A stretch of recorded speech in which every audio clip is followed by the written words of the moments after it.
יש נשים שלא זוכרות כבר איך זה לקום בבוקר רעננות.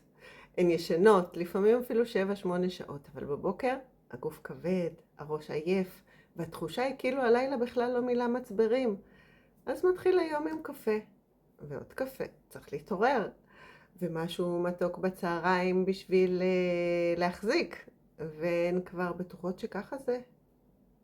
אבל הרבה פעמים זו לא רק הכמות השעות שאת ישנה, זו גם האיכות. כי הגוף אמור להיכנס בלילה למצבים עמוקים של תיקון והתאוששות. אבל אם המערכת שלך נשארת דרוכה, אם הסטרס גבוה, אם הסוכר עולה ויורד, אם המוח לא באמת נרגע, השינה נהיית שטחית.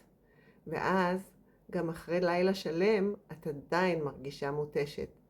הבעיה היא שהרבה נשים פשוט התרגלו לזה. הן ממשיכות לתפקד על אוטומט ושוכחות איך זה להרגיש באמת אנרגיה.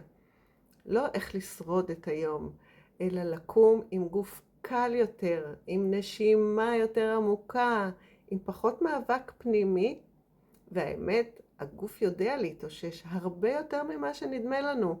לפעמים הוא פשוט צריך תנאים אחרים. איזה תנאים הגוף שלך צריך? תודה.